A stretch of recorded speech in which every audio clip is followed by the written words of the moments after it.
What if I told you the airline that flies to the most countries in the world, Turkish Airlines, said no to the biggest passenger plane ever built? Not once, not twice, every single time. While Emirates snapped up 123 Airbus A380s, Turkish Airlines walked away. And here's the crazy part. Istanbul Airport was literally designed for the A380. Custom gates, reinforced runways, triple jet bridges. The stage was set, but the star never showed up. Why would one of the fastest growing airlines in the world refuse the most iconic plane of our time? Were they scared? Stubborn? Or did they see something the rest of the industry didn't? This is the story of a decision that might be the smartest move in modern aviation. A choice about adaptability over size, strategy over ego, and efficiency over spectacle. Quick question before we dive in. If you were running an airline and you wanted to grow fast, make bold moves, and compete globally, would you buy the largest commercial aircraft in the world? Or would you do what Turkish Airlines did?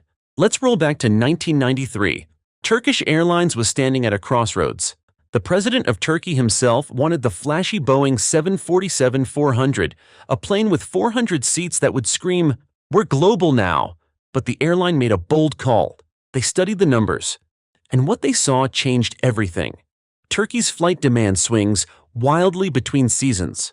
Summer, planes packed, prices high. Winter, a ghost town. Trying to fill 400 seats year-round would have been a logistical and financial nightmare. So instead, they chose the Airbus A340-300. Fewer seats, around 270. Still long range. And equipped with 4 CFM56 engines their crews already knew how to maintain. It was a practical decision, not a headline grabber, but it worked. Smart strategy over size. That early lesson shaped everything Turkish Airlines did next. While other carriers were obsessed with size, ordering A380s for prestige, Turkish Airlines played the long game. They focused on reliability, frequency, and flexibility. In the 2000s and 2010s, they expanded using A330-200s, A330-300s, and later Boeing 777-300s ERs. Planes with 250 to 350 seats, big enough to make an impact, small enough to fill up consistently. Now it's not like they ignored the A380 completely. They considered it, ran the numbers, looked at configurations, even had infrastructure ready to go. But every time they said no. Why? Because they remembered what the A340 had taught them. The right size beats the biggest size. The Istanbul hub strategy. Here's where things get really smart. Emirates uses A380s to run major trunk routes, Dubai to London, Dubai to Sydney, one giant flight, once or twice a day. Turkish Airlines took the opposite approach. They turned Istanbul into a hyper-connected hub.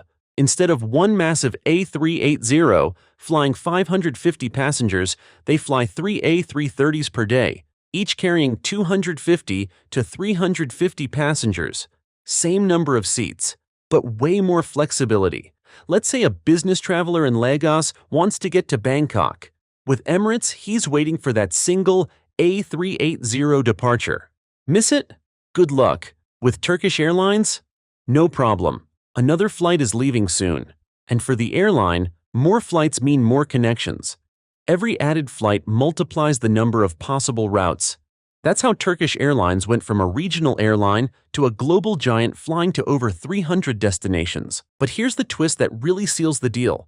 Turkish Airlines didn't just avoid the A380 because it was big, they avoided it because it locked you in.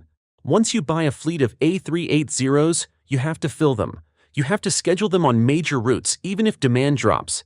You have to redesign your maintenance operations, your crew training, your airport gates. Every decision becomes about keeping those planes flying and full, and when flexibility disappears, so does opportunity. That's not the world Turkish Airlines wanted to live in. Their strategy was to be ready for anything, and that meant building a fleet that could pivot, a fleet that could turn a profit during peak summer tourism season and survive the quiet depths of January. A fleet that could respond to fuel prices, route changes, political tensions, even pandemics. And guess what? It worked. During the global crisis in 2020, Turkish Airlines was one of the few major carriers that didn't go bankrupt. didn't ground its fleet for months on end, and didn't beg for a government bailout. Why? Because they weren't stuck with a fleet of expensive-to-run giants that made money only when flying full. They could downsize, reroute, react. Meanwhile, many airlines that invested heavily in the A380 were left scrambling. Airports closed, routes disappeared, passengers vanished, and those beautiful double-decker giants? They became money pits overnight, parked indefinitely in deserts around the world. Turkish Airlines proved that agility beats size, that strategy beats showmanship. And here's something even more brilliant. By avoiding the A380, Turkish Airlines didn't just save money, they made money. How? By becoming the best option for global connectivity. Let's go back to that Lagos to Bangkok traveler, or the student flying from Nairobi to Toronto, or the business person hopping from Jakarta to Berlin. These travelers don't want to wait 12 hours for the next jumbo jet. They want fast, reliable connections, and Istanbul delivers. It's not just about the planes, it's about the network. Every flight Turkish Airlines adds to its web increases the value of all the others. That's exponential growth. That's smart scaling. And because they fly medium-sized aircraft with excellent fuel efficiency, they're not locked into just flying major routes. They can serve smaller cities, emerging markets, places that other airlines ignore. So while other carriers compete for the same overcrowded, over-regulated routes between megacities, Turkish Airlines quietly became the bridge between almost every continent. And here's a final kicker. Istanbul's airport? Still a 380 ready. Those gates, those runways, those bridges, they're there. Turkish Airlines could bring in the super jumbo tomorrow if they wanted, but they won't. Because they've already won the game by playing a different one.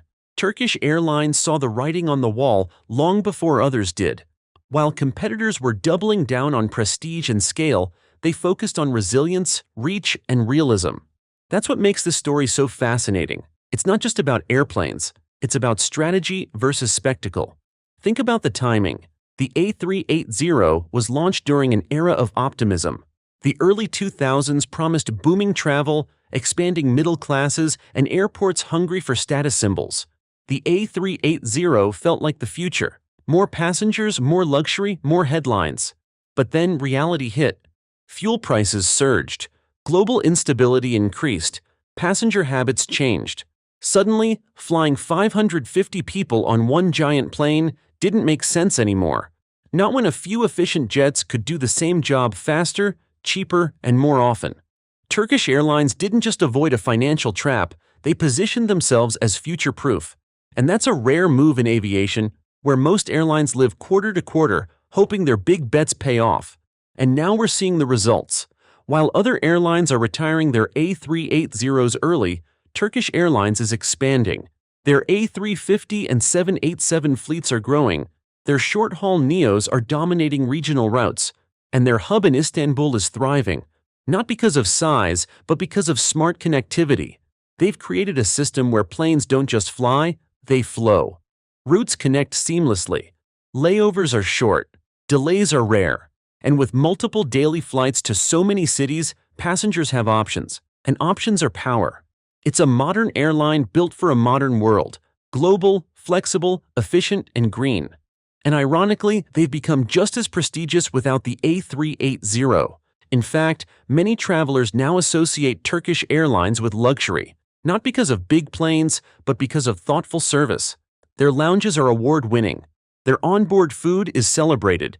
Their in-flight experience feels premium, whether you're flying short-haul or long-haul. And they did all of this by saying no to the loudest, flashiest airplane in history. So here's the takeaway. Turkish Airlines teaches us that success doesn't always come from chasing what's popular or obvious. Sometimes the smartest move is the one that seems boring on the surface, until it turns into a masterstroke. They didn't fall for the hype. They played the long game. And as the aviation world evolves, with rising fuel costs, climate concerns, and demand for flexible travel, it's clear. Turkish Airlines made the right call. Their story isn't just about flying.